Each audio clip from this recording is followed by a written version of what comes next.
Welcome back to the last lap of the program. Brazilian former President Jair Bolsonaro has denied allegations of a coup d'etat, calling it politically motivated. Speaking to tens of thousands of supporters in Sao Paulo, Mr. Bolsonaro said the coup allegations against him were a lie. The 68-year-old claimed he has been a victim of political persecution since leaving office over a year ago. He called for an amnesty for hundreds of his supporters convicted of attacks on public buildings. He also says it's time to forget the past and let Brazil move on.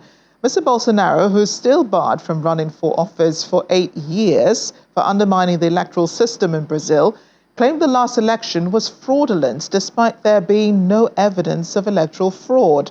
But police are investigating whether he incited a failed coup after losing the 2022 election. In a bizarre revelation, an Indian freight train has traveled more than 70 kilometers without drivers, forcing the Indian Railways to carry out an investigation into how the scenario unfolded. According to reports, the train zoomed past several stations at high speed of nearly 100 kilometers per hour without a driver. The 53-wagon train carrying stone chips was on its way to Punjab from Jammu when it stopped at Katwa for a change in crew. Officials say it began moving down a slope on the railway tracks after the train driver and his assistant got off. Soon after being alerted about the moving train, officials closed off railway crossings along its path as no one was hurt in the process. South Africa's ruling party, the African National Congress, has vowed to tackle the country's escalating cost of living if it secures re-election in the forthcoming general elections. This was during the party's manifesto unveiling in Durban over the weekend.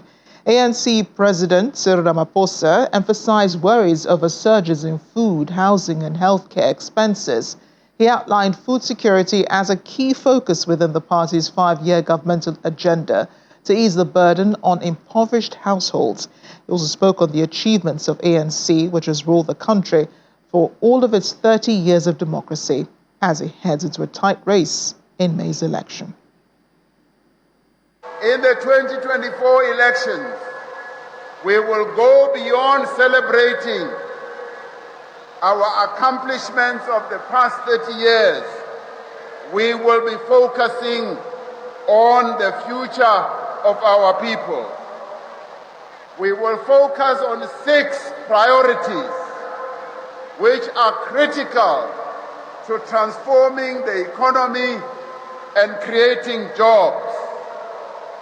Our jobs plan, building our industries to include an inclusive economy. We will tackle the high cost of living. We will also invest in our people. We will defend democracy and advance freedom, and we will continue to build a better Africa and a better world. Meanwhile, at least 9 people have lost their lives in a tragic bus accident that occurred in KwaZulu-Natal. Authorities report that the bus overturned near Pittsburgh, leaving 70 others with injuries. It's believed the bus commuters were on their way home after attending an African National Congress event where it launched its manifesto at the Moses Mabhida Stadium in Durban. Here's a police spokesperson at Linda Mate. And various emergency services are at the scene of a bus accident on the R33 between Vryheid and Port Petersburg in KwaZulu-Natal.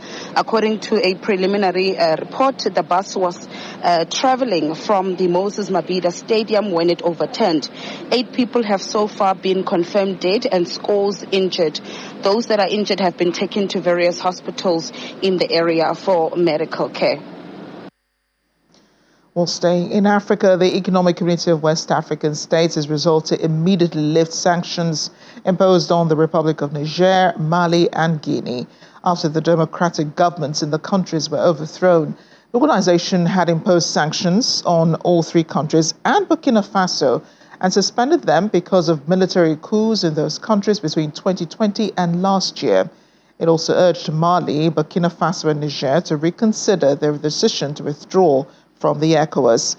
President of the ECOWAS Commission, Omar Toure, announced the resolution following the extraordinary meeting on peace, political and security situation in the ECOWAS sub-region in Abuja over the weekend. He said the decision is based on humanitarian considerations.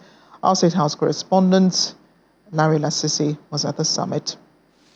It's the first extraordinary summit of the Economic Community of West African States, Authority of Heads of State and Government, holding in Abuja.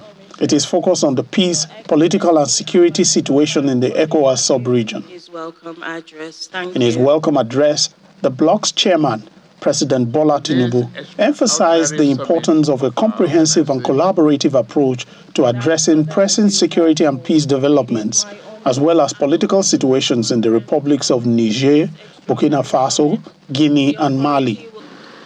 Times like this, currently, we face in our sub-region demand that we take difficult but courageous decisions that put the plight of our people at the center of our deliberations. This is why we must re-examine our current approach to the quest for constitutional order in 4 of our member states. He also reaches out to the military leaders in the 4 countries. I therefore urge them to reconsider the decision of these 3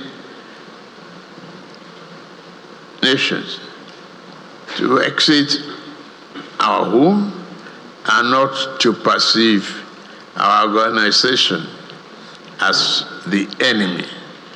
Of course, we are not the enemy. The meeting then goes behind closed doors. Over 2 hours later, it is time to receive the resolutions reached. The authority has resolved as follows. Release of President Bazoum. The authority calls for the immediate release of His Excellency Mohamed Bazoum, former President of the Republic of Niger. The authority also calls on the transition authorities in Niger to provide an acceptable transition timetable to constitutional order. He also announced the lifting of some of the sanctions imposed on some of the countries. The authority has resolved to lift with immediate effect the following measures imposed on the Republic of Niger. A. Closure of land and air borders between ECOWAS countries and Niger to be lifted. No-fly zone of all commercial flights to and from Niger is to be lifted. Suspension of all commercial and financial transactions between ECOWAS member states and Niger is to be lifted. This decision is based on humanitarian considerations, especially as we are in the month of Lent and as we prepare for the holy month of Ramadan. The authority has also resolved to lift financial and economic sanctions on the Republic of Guinea. A resolution was also taken on the notice of withdrawal by the 3 countries. The authority takes note and further urges the countries to reconsider the decision in view of the benefits that the ECOWAS member states and their citizens enjoy in the community. The authority further urges the 3 member states to resort dialogue, negotiations and mediation to address their concerns. In response to the political crisis in Senegal, the authority urges Senegalese stakeholders to prioritize discussion in order to preserve Senegal's democratic advances through free, inclusive, and transparent elections. From the State House, Lanre Lassisi, Channels Television News.